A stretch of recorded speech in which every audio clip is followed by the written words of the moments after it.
UTL solar solar लावणार आणि सबसिडीही मिळवून देणार।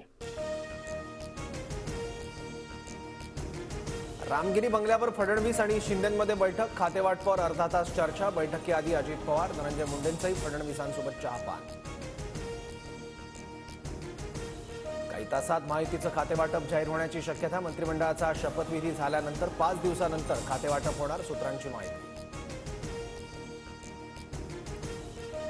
42 मंत्री खात्याविना, फक्त मुख्यमंत्र्यांना अधिकार। भास्कर जाधव यांचा खातेवाटपावरून महायुतीवर निशाणा।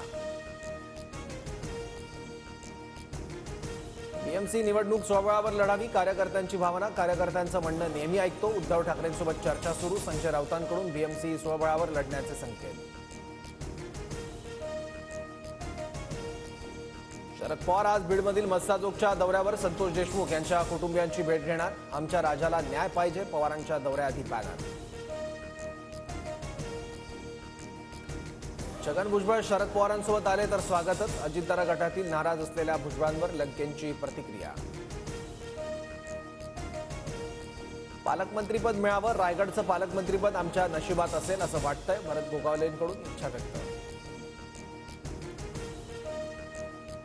हिवाळी अधिवेशनाचा आजचा शेवटचा दिवस वादळी ठरण्याची शक्यता। काल बीड परभणीच्या घटनेवर मुख्यमंत्र्यांचं सभागृहात निवेदन। आज विरोधक कोणती भूमिका मांडणार याकडे लक्ष। सोमनाथ सूर्यवंशी मृत्यू प्रकरणी आज जालना बंदची हाक। कृषी उत्पन्न बाजार समिती बंद राहणार। शेतीमाल विक्रीसाठी आणू नये, बाजार समिती प्रशासनाचं शेतकऱ्यांना आवाहन। मतदार ओळखपत्र आधार कार्ड सोबत जोडा, बोगस मतदानाला पूर्णविराम देण्यासाठी ठाकरे गटाची आयोगाकडे मागणी। अटकेनंतर अखिलेश शुक्लाची कारही जप्त। कारवर बेकायदेशीर अंबर दिवा लावल्यानं 9,500चा दंड। इन्शुरन्स अँड पीओसी नसल्यानं कारवाई।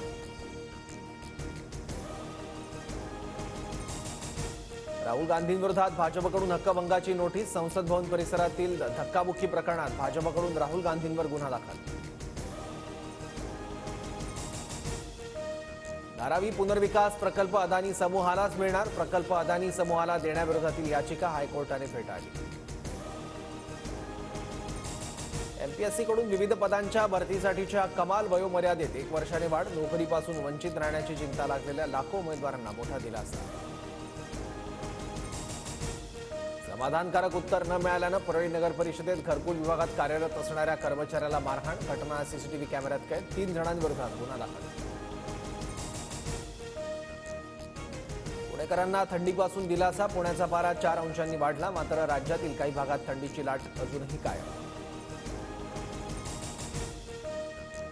राज्यात एक राज्य एक गणवेश योजना सुरू। थेट लाभार्थी योजनेअंतर्गत शाळा समितीकडे निधी दिला जाणार। UTL सोलार सोलार लावणार आणि सबसिडीही मिळवून देणार।